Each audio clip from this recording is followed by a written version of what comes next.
when a man opened a trash bag behind a grocery store. He thought he'd find rotten food, but what he saw instead made him drop to his knees. Inside, wrapped in a dirty towel, was the smallest puppy anyone had ever seen. So tiny it fit in his palm, its heartbeat barely there, its eyes sealed shut, fighting for life. The man rushed it to the vet, desperate to save it. But when the doctor examined the x-rays, his face went pale. He whispered, This can't be real." What they discovered inside that puppy left everyone in the room speechless, and when the vet finally understood why the puppy was so small, tears rolled down his face. Because the truth was unbearable. Before we start, make sure to hit like, share, and subscribe. And really, I'm curious, where are you watching from? Drop your country name in the comments. I love seeing how far our stories travel. The night was quiet but not peaceful. Rain dripped steadily from the rusted gutters of an old apartment block, pooling in the cracked pavement below. A man named Ethan Miller, a factory worker returning home from the late shift, trudged through the narrow back streets, his shoes splashing through puddles. He was exhausted, his mind weighed down by unpaid bills and a broken heater waiting for him at home. But as he passed a row of overflowing trash bins, a faint, desperate sound cut through the rain. It wasn't a cat. It wasn't even a bird. It was smaller, weaker, a trembling, broken cry. Ethan stopped, his brow furrowed. For a second, he thought he'd imagined it. The wind howled, rattling a loose sheet of metal against a fence. But then it came again, soft, almost like a whimper. He turned toward the bins, his pulse quickening. He crouched down, squinting under the flickering yellow light of a nearby street lamp. There, beside a stack of soggy cardboard boxes, he noticed a small grocery bag twitching ever so slightly. His heart began to race. Carefully, he reached for it. The bag was damp, heavy, and moving. Ethan's breath caught in his throat. With trembling hands, he tore open the top of the bag and froze. Inside, curled into itself, was the tiniest puppy he had ever seen. Its fur was soaked, matted against its paper-thin skin. Its entire body could fit into his palm.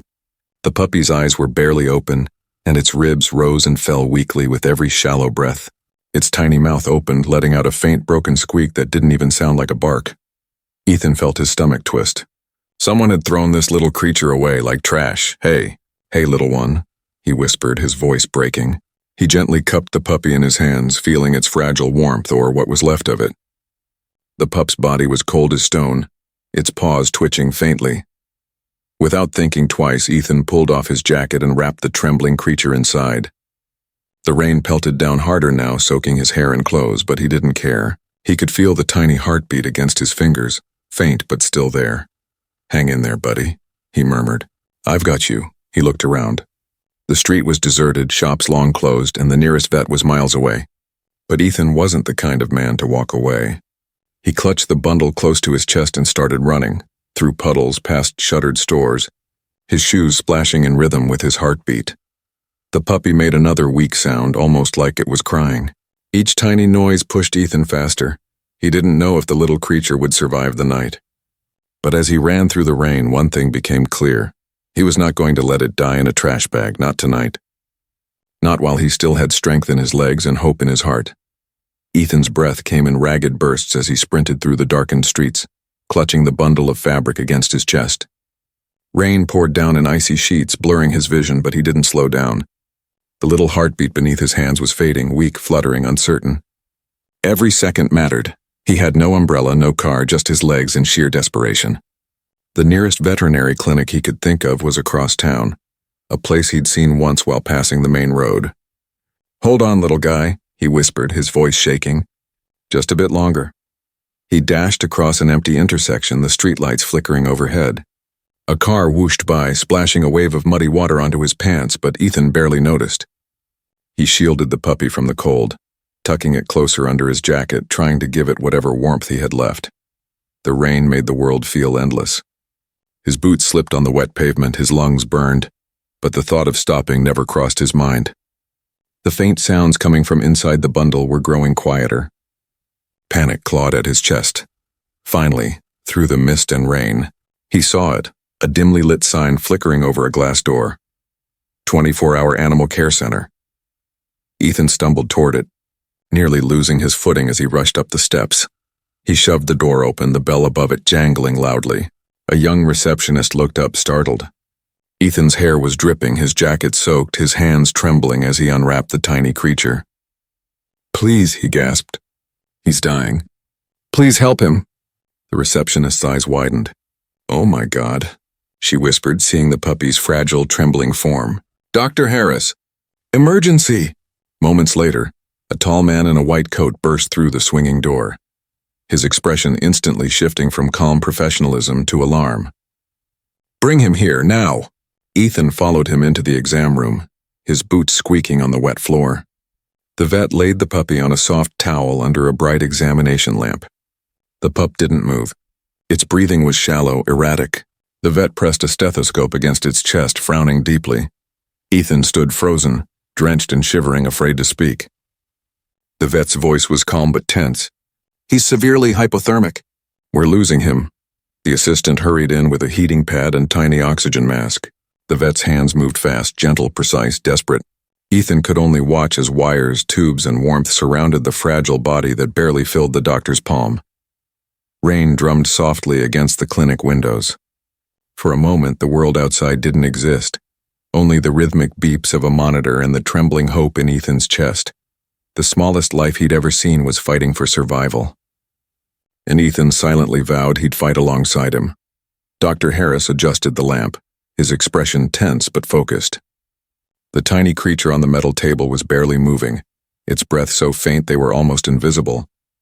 The rhythmic beeps from the monitor were uneven, weak. He had treated hundreds of animals in his 20 years as a veterinarian. Injured strays, abandoned kittens, even premature pups, but never anything this impossibly small.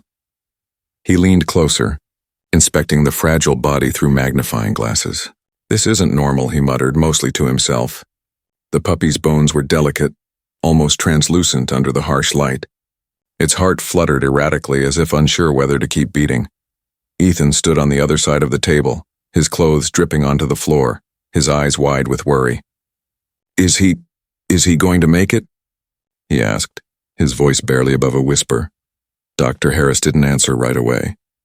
He placed a stethoscope gently on the pup's chest and listened. The sound that came through wasn't just faint. It was irregular, fragile, like a melody that could break at any moment. "I don't know," he finally said, "but I'll do everything I can." The vet's assistant handed him a small syringe. He measured out the tiniest drop of warm glucose solution and carefully rubbed it against the puppy's gums. The pup's tongue twitched.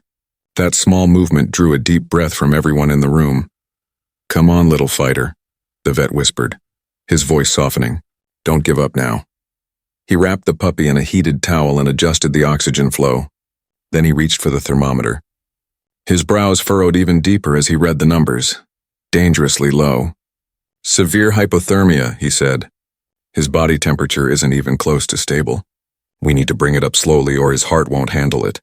The assistant nodded and fetched another heating pad. Ethan hovered close, his hands gripping the edge of the table. "What kind of dog is he?" he asked, trying to find anything hopeful to hold on to. Dr. Harris paused. "I'm not sure," he said quietly. "He's different. Too small even for a newborn. And his bone structure." He stopped himself, not wanting to alarm the man. "Let's just focus on keeping him alive right now." Minutes turned into an hour. The storm outside grew stronger, but inside the clinic, time felt suspended.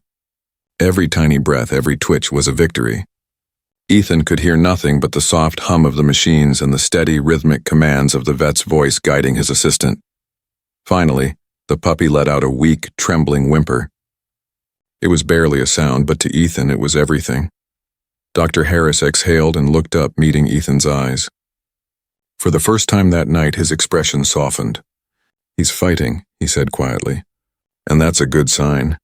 But even as he said it, something about the puppy still didn't make sense. The vet could feel it in his gut. This was no ordinary animal.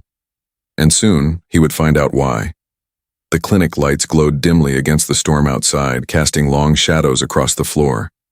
It was well past midnight, yet no one inside the small room dared to rest.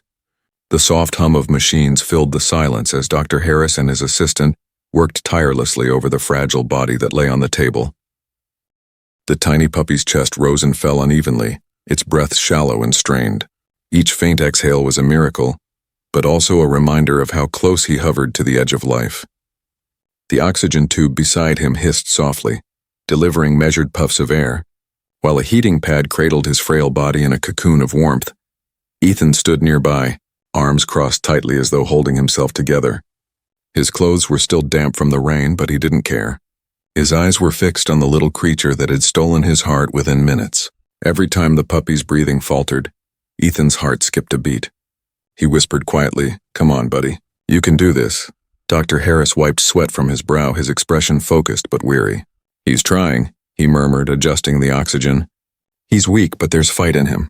I can feel it." The assistant carefully massaged the puppy's limbs, trying to improve circulation. Each movement had to be gentle. Too much pressure could break fragile bones. The pup gave a soft squeak, its tiny mouth opening as if calling out for something it no longer remembered. Warmth, safety, a mother's heartbeat.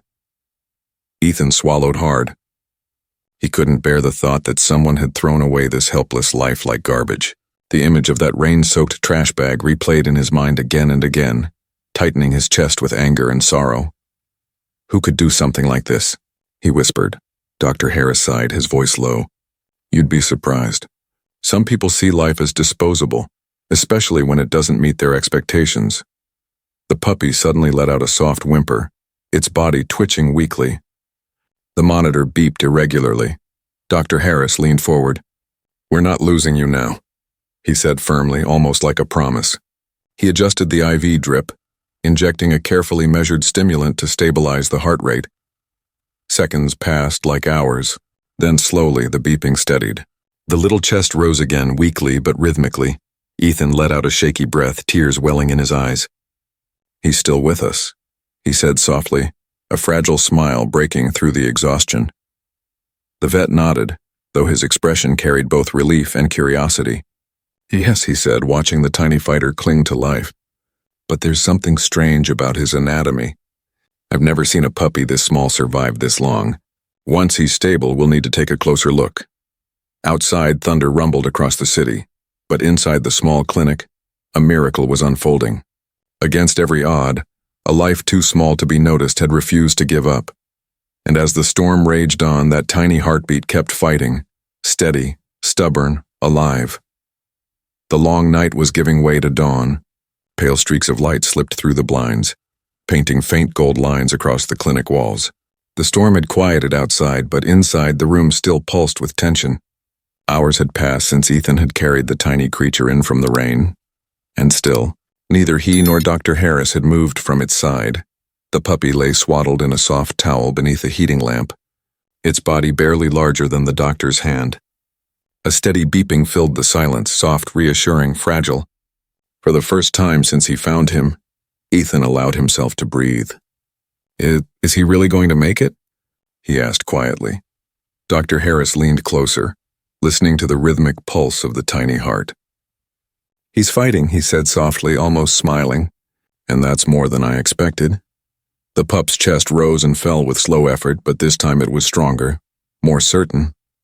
Then, without warning, a faint sound broke the air, a tiny squeak.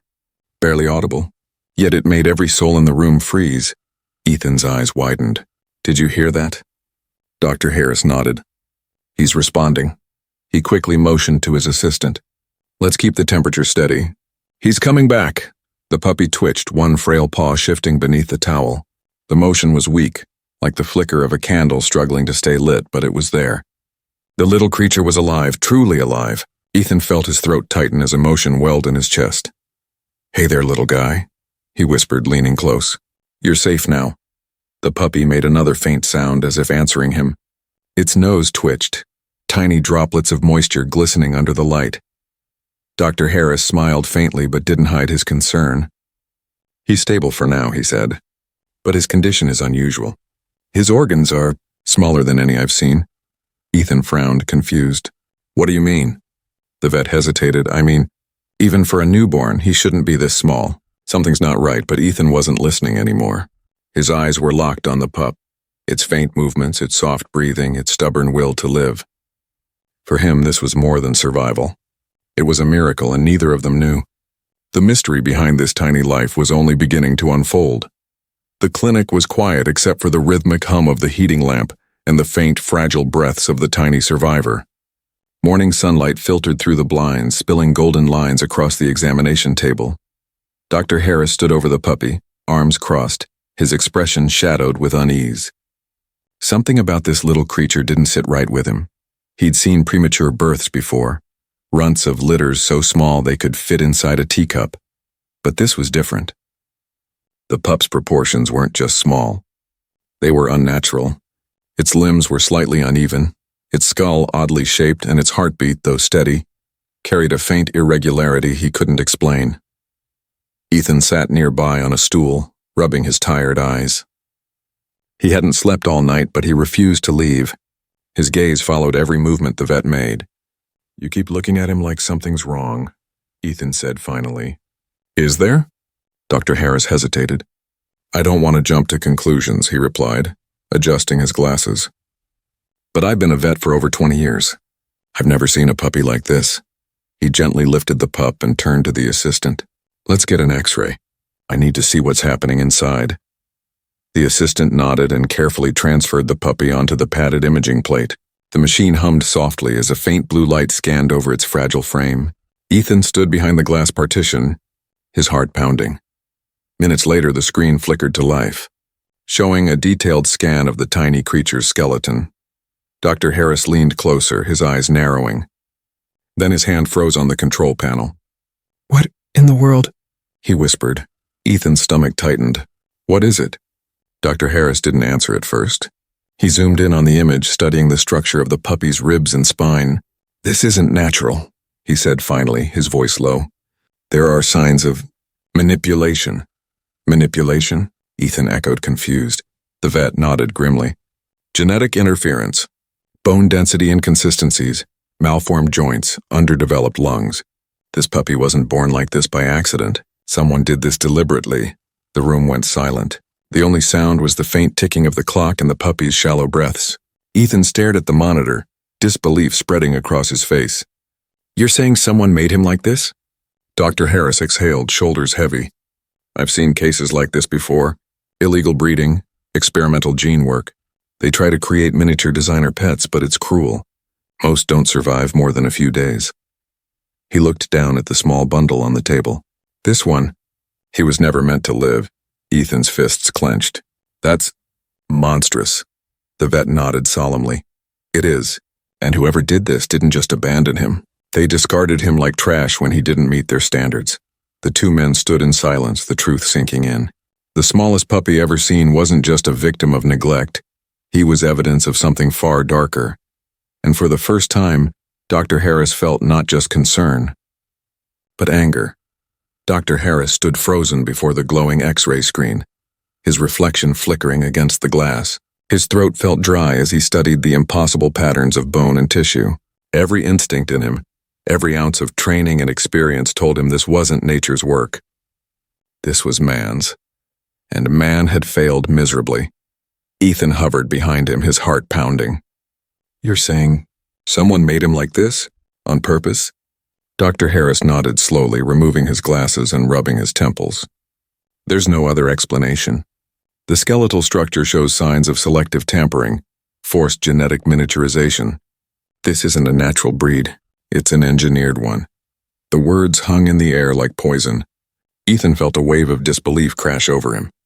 Why would anyone do something like that? The vet's voice was low, heavy with anger. "For money. People pay thousands for teacup puppies. Dogs so tiny they fit in your hand. Breeders cross generations unnaturally, even use chemical or genetic manipulation to shrink them further. They market it as cute, but what they don't show is the suffering. How their organs can't develop properly, how most die before they even open their eyes." Ethan stared at the fragile pup lying under the warming lamp. The creature's chest rose and fell slowly, unaware of the cruelty that had shaped its existence. "He's just a baby," he whispered. "They made him suffer. Just to sell him." Dr. Harris clenched his fists. "This isn't the first time I've seen something like this," he admitted, his voice trembling with restrained emotion. 2 years ago, a case just like this came through my door. A litter of micro-puppies, barely breathing, born into pain. None of them survived. He turned away from the X-ray, staring down at the little life before him. But this one's different. He's alive. He's fighting. The vet's assistant, standing silently near the counter, spoke up softly. Do you think someone dumped him when he didn't sell? Dr. Harris nodded grimly. Most likely. He was probably part of an illegal operation. When he came out weaker than expected, they threw him away. Alive. Ethan's hand shook as he gripped the edge of the table. Anger, disgust, and sorrow all collided inside him. They treated him like garbage. Like his life didn't matter. The vet looked up, meeting his eyes. But it does, he said firmly. He matters now. You gave him a chance they didn't. Ethan swallowed hard, blinking back tears. Then we can't let him die. Not after everything he's been through. Dr. Harris nodded, a flicker of determination returning to his weary face. Agreed. We'll report this to the authorities, but first our priority is keeping him alive. He's more than evidence. He's a survivor. They both turned toward the tiny bundle under the lamp. The puppy's breathing was steadier now, his tiny paw twitching slightly against the towel. It was as if, even in his fragile state, he understood what they were saying, that his life was finally being fought for. Dr. Harris placed a gentle hand near the pup and whispered, Hang in there, little one. You've already endured enough darkness now. It's time you see the light. For the first time that night, Ethan smiled faintly. We'll call you Tiny, he murmured, because even the smallest heart can hold the biggest fight. And somewhere between the steady hum of the machines and the morning light spilling through the blinds, hope took its first real breath. The clinic had grown still. The storm had passed, leaving behind the faint hum of the fluorescent lights and the rhythmic ticking of the clock. Dr. Harris stood by the examination table, staring at the tiny creature beneath the warming lamp. The puppy, Tiny, was sleeping now, his breath soft but steady. Yet the sight didn't bring the comfort it should have. Instead, it stirred something buried deep within the doctor, something he had spent years trying to forget. Ethan sat quietly on a nearby chair, watching the vet's expression change from exhaustion to something darker. You okay, Doc? He asked gently. Dr. Harris didn't answer right away. His eyes remained fixed on the small life before him. You know, he began softly, people think this job is just about saving animals. But sometimes, it's about witnessing how cruel humans can be. Ethan leaned forward, sensing the heaviness in his tone. There was a case, the vet continued, his voice trembling slightly. 2 years ago, a man brought in a box of puppies, 5 of them. They were like this one, too small, too weak.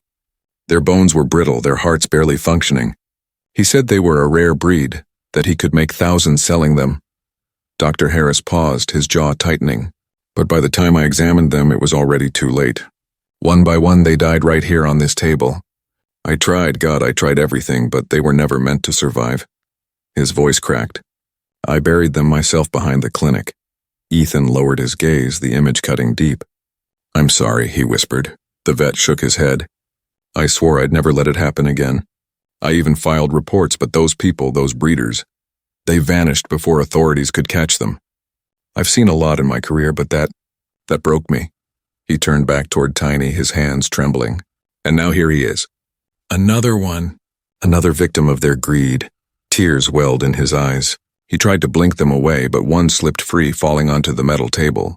He's fighting to live, Dr. Harris said quietly, almost to himself. He shouldn't have made it this far. He's defying everything they did to him. Ethan reached out and placed a hand on the vet's shoulder. Then maybe he's meant to be your second chance, he said softly. Maybe he's the one you save this time. For a long moment, neither man spoke. The room was filled only with the soft hum of the machines and the steady, fragile sound of Tiny's breathing. Dr. Harris wiped his face and exhaled shakily. You're right, he murmured. No more guilt. No more waiting for justice. If this little one can fight through all that pain, then so can I. He straightened his coat and looked at Ethan with new resolve. We're going to save him, no matter what it takes. Outside, the first light of dawn began to spill through the windows, touching Tiny's fur with a golden glow. Like hope itself had finally entered the room.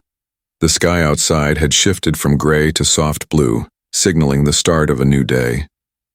The world was waking up, but inside the small veterinary clinic, time seemed to move slower. Ethan hadn't slept, eaten, or even sat properly since the night before.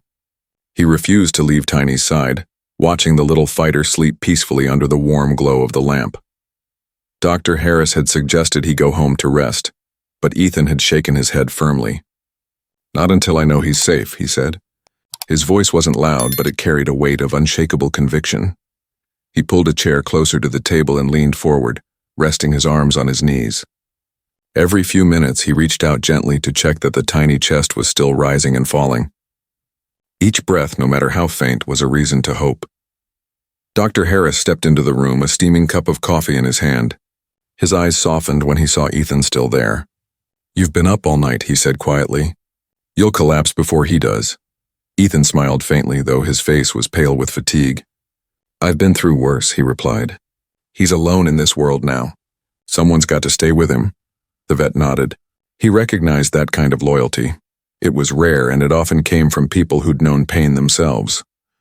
"You care a lot for something you just met," Dr. Harris said gently. Ethan's eyes stayed on Tiny. "When I found him, I saw something in him," he murmured. He was fighting, even when he shouldn't have had the strength to. "I know what that feels like." The doctor tilted his head. "You've fought your own battles, haven't you?" Ethan smiled weakly but didn't elaborate. Instead, he focused on the small body wrapped in blankets. "Maybe saving him is how I win mine." Hours passed like minutes. When Dr. Harris stepped out to take a call, Ethan took it upon himself to help.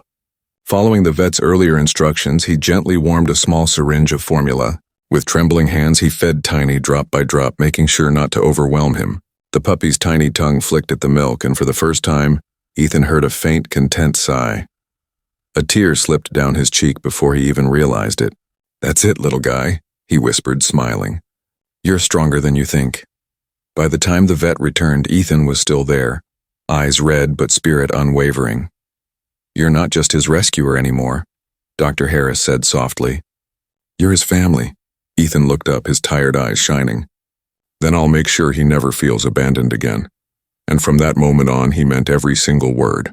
Night descended once again over the small clinic. The rain had stopped, leaving behind a stillness that felt almost sacred.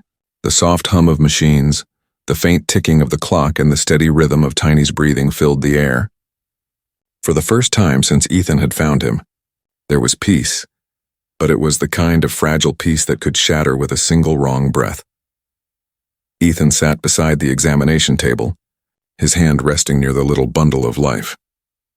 He had been there all day, refusing food, refusing rest. Dr. Harris, moved by the man's quiet devotion, brought him a blanket and a cup of coffee. "You'll make yourself sick," he said softly. Ethan smiled faintly, shaking his head. "I'll rest when he's out of danger." The vet didn't argue. He understood that kind of stubborn love. He'd seen people fight for animals before, but never like this. There was something deeper here, something unspoken. Ethan wasn't just saving Tiny. Tiny was saving Ethan too. Hours crept by. The clinic lights were dimmed, the world outside asleep.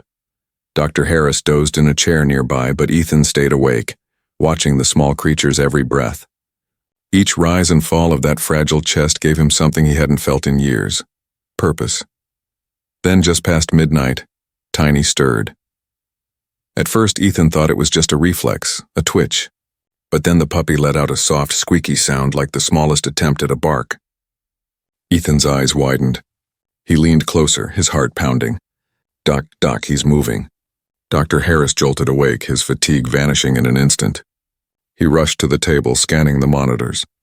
Tiny's heartbeat was stronger now, still delicate but consistent. The vet placed a hand over his stethoscope, listening closely. Then for the first time, a smile spread across his tired face. "He's stabilizing," Dr. Harris said, his voice trembling slightly. "He's actually stabilizing." Tiny's paws twitched again, followed by a weak but determined attempt to lift his head. His eyes blinked open for a moment, cloudy, unfocused, but alive. Ethan's throat tightened, his eyes filling with tears. "Hey there, little warrior," he whispered. "You did it." The vet's assistant entered, eyes wide with disbelief. "He's responding." Dr. Harris nodded, a faint chuckle escaping him. "He's not just responding, he's fighting back." They all watched in awe as Tiny let out another soft cry. His heartbeat on the monitor grew stronger, steadier, like music filling the quiet room. Ethan leaned closer, his voice barely audible. "You've got the heart of a lion, don't you?" Dr. Harris smiled, eyes misty. "He wants to live," he said. "He really wants to live." Ethan exhaled shakily, his hand gently brushing the edge of the towel. "Then we'll make sure he does." Outside, the clouds parted, and a pale silver light from the moon streamed through the clinic window, falling perfectly over Tiny's trembling body. It was as if the universe itself was whispering. This one was meant to survive. Days slowly turned into weeks, and with each sunrise, Tiny's fragile body grew stronger. The clinic no longer felt like a place of fear and emergency. It had become a sanctuary of quiet miracles. His heartbeat, once irregular and weak, now thumped softly but firmly beneath his fur. His eyes, once clouded and unsure, had opened wide, revealing deep, trusting brown pools that seemed to hold gratitude itself. Ethan was there every single day. He showed up before sunrise and stayed until the lights dimmed at night. Sometimes he read softly to Tiny, his voice calm and steady. Other times he simply sat beside the small crate where the puppy slept, his fingers resting gently near the bars so Tiny could press his tiny paw against them. That touch alone seemed to comfort them both. Dr. Harris watched the pair with quiet admiration. He had treated countless animals, but he had never seen a bond form this quickly, or this deeply. "You've got a shadow now," the vet said one morning as he checked Tiny's vitals. "He won't let you out of his sight," Ethan chuckled, though his eyes glistened with emotion. "Good. I don't want to be out of his sight either." Tiny had begun to show small bursts of energy, tiny hops, playful squeaks, and a wagging tail that seemed too fast for his little body to handle. The vet's staff often stopped to watch him, smiling in disbelief. "It's like he doesn't know he was ever sick," one of the assistants said. But Ethan knew. Every time Tiny stumbled, every time he coughed or grew tired, the memory of that night flashed through Ethan's mind. The trash bag, the rain, the fear. And every time he whispered the same words. "You're safe now, little one. You're never going back to that life." One afternoon, as the golden light of evening filled the clinic, Tiny crawled into Ethan's lap for the first time. His tiny head rested on Ethan's chest, his breathing slow and content. Ethan froze, his throat tightening. "You trust me now, huh?" he whispered. Tiny's tail flicked once, weak but sure. Dr. Harris, watching from across the room, smiled. "Looks like he's chosen his person," he said softly. Ethan nodded, stroking the puppy's head. "And I've chosen him."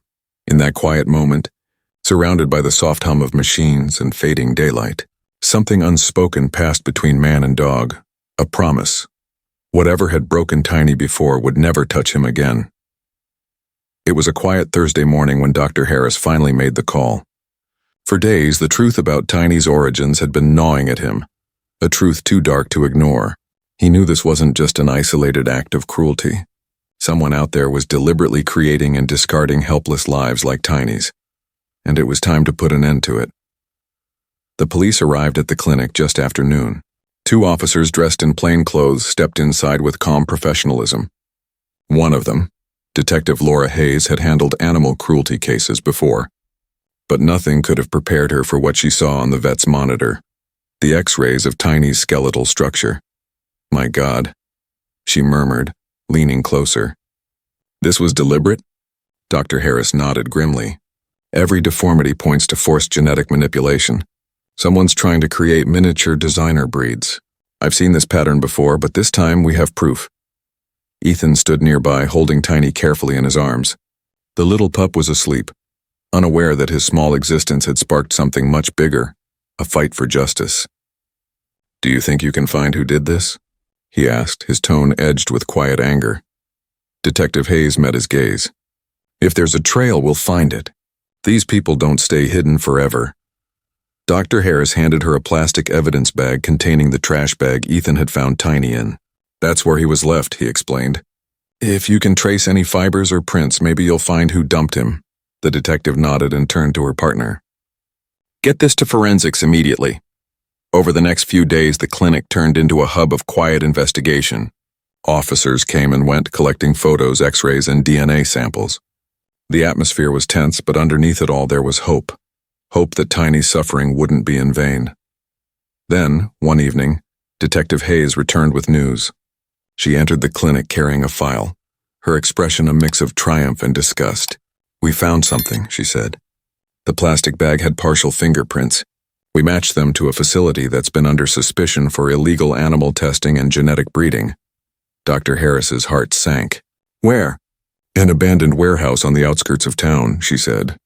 "They operated under the name PetGen Labs. They claimed to be a pet nutrition startup, but what they were really doing was creating miniature designer dogs for private buyers." Ethan tightened his hold on Tiny. His jaw clenched. "They were making money out of pain," he said bitterly. "And when one didn't turn out right, they just threw him away." Detective Hayes nodded. "Not anymore. They're being raided tonight." Dr. Harris felt a strange sense of relief wash over him. For years he had carried the guilt of the puppies he couldn't save. Now because of this tiny survivor, there was finally justice. He looked down at Tiny, now stirring softly in Ethan's arms, and whispered, "You didn't just survive, little one. You exposed the monsters who made you." And that night, justice began with the smallest heartbeat. The courtroom was silent except for the faint hum of the ceiling fan. Rows of people sat watching as Dr. Harris took the witness stand, his hands folded tightly, his white coat replaced by a crisp gray suit. Beside him sat Detective Hayes, her expression firm, and across the room the accused, 2 men and a woman, shifted uncomfortably in their seats. They were the faces behind PetGen Labs, the so-called innovators of a cruel underground market. Dr. Harris adjusted the microphone. His heart was pounding, but his voice, when it came, was steady. "These people," he began, nodding toward the defendants, "aren't breeders. They're butchers of innocence. What they did wasn't science, it was cruelty disguised as progress." The prosecutor stepped forward. "Dr. Harris, can you describe what you discovered during your examination of the animal involved in this case?" He nodded slowly. The puppy was found abandoned in a trash bag. He was smaller than any natural newborn, barely the size of my palm. His organs were malformed, his bones underdeveloped. This wasn't a birth defect. It was deliberate genetic manipulation. They were trying to engineer a micro-dog that could be sold for thousands. Gasps rippled through the audience. One of the defendants lowered his gaze while another stared blankly ahead, emotionless. Dr. Harris's voice trembled as he continued. "They took something pure and beautiful, a life, and treated it like a product. That puppy wasn't supposed to survive, but he did. And because he did, we were able to uncover everything they tried to hide." Detective Hayes presented the photos, Tiny's x-rays, the genetic reports, and evidence from the raid. The images were shocking. Metal cages, stacks of syringes, and rows of fragile, lifeless bodies. The courtroom fell completely still. Ethan sat quietly at the back, Tiny nestled in his lap. The little dog had grown stronger, healthier, a living reminder of what had been endured. When the defense tried to argue scientific advancement, Dr. Harris's patience snapped. "Advancement?" He repeated sharply. "There's nothing advanced about playing God and discarding what doesn't sell. Real science heals, it doesn't destroy." The judge looked visibly shaken. After hours of testimony, the verdict came swiftly. PetGen Labs was found guilty on multiple counts of animal cruelty, illegal experimentation, and fraud. As the gavel struck, Dr. Harris exhaled for what felt like the first time in years. Justice had finally caught up. Ethan approached him afterward, Tiny wagging his little tail. "We did it," Ethan said softly. Dr. Harris smiled, tears welling in his eyes. "No," he whispered, looking down at Tiny. "He did it." And the smallest survivor of them all had just changed the world. Weeks had passed since the courtroom doors had closed. But for Ethan and Tiny, life had just begun. The dark days of the clinic, the sleepless nights, the fear of losing him, they all felt like a distant memory now. Tiny had grown stronger, his fur thicker and shinier, his once trembling legs finally steady beneath him. He was still small, much smaller than any other puppy his age, but his spirit filled every corner of Ethan's home. The first time Tiny ran across the living room floor, Ethan couldn't stop laughing. The little pup's steps were clumsy, his paws sliding on the tiles, but the joy in his eyes was pure and unstoppable. "Easy, champ," Ethan chuckled, crouching down to catch him before he stumbled. Tiny yipped happily, his tail wagging like a tiny flag of victory. Every day was a new milestone. Tiny learned how to bark, a soft, squeaky sound that never failed to make Ethan smile. He learned to chase after socks, chew on slippers, and curl up beside Ethan whenever he sat to read or watch TV. The bond between them had become something unbreakable, built not on pity, but on love, trust, and survival. Sometimes, when the world grew quiet at night, Ethan would look at Tiny sleeping beside him and think back to the night he found him. The rain, the trash bag, the trembling heartbeat in his hands. He couldn't believe that this bright, joyful little soul was once moments away from death. "You're a miracle, you know that?" He'd whisper softly. Tiny would stir, stretch, and nuzzle closer, as if he understood. Dr. Harris visited often, unable to hide his pride every time he saw the pup. "He's thriving," he said one afternoon, crouching to pet Tiny. "Stronger than any of us imagined. You gave him the life they tried to take away." Ethan smiled. "He gave me one too," he admitted quietly. "I didn't save him. He saved me." Outside, the sun dipped low, casting a golden glow over the tiny dog chasing butterflies in the yard. Every bounce, every bark, every heartbeat was proof that second chances were real. Tiny wasn't just surviving anymore, he was living, fully, joyfully and freely, just as every life deserves to. The seasons had turned. What began on a stormy night of despair had blossomed into a story of hope, healing, and love. One late afternoon, Ethan drove to the small veterinary clinic once again, only this time his heart wasn't heavy with fear. In the passenger seat, sitting proudly with his paws on the window, was Tiny, wearing a little blue collar with his name engraved in silver. The sun cast a warm glow over the clinic as Ethan pushed open the familiar glass door. The scent of antiseptic and faint lavender brought back memories of fear, sleepless nights, and whispered prayers. But today felt different. Today was a celebration. Dr. Harris looked up from his desk, his expression softening into a smile. "Well, look who's here," he said warmly. "My little miracle." Tiny let out a happy bark, trotting forward with his small but confident steps. He wagged his tail furiously as he reached the vet, stretching up on his hind legs. Dr. Harris bent down and scooped him gently into his arms. For a long moment he just held him there, eyes glistening. "You made it, little one," he whispered. "You really made it." Ethan smiled, his throat tightening as he watched the man who had fought so hard to save this tiny life. "We thought you'd like to see him one last time before I take him to the countryside. Big open fields, fresh air, a place where he can finally run free."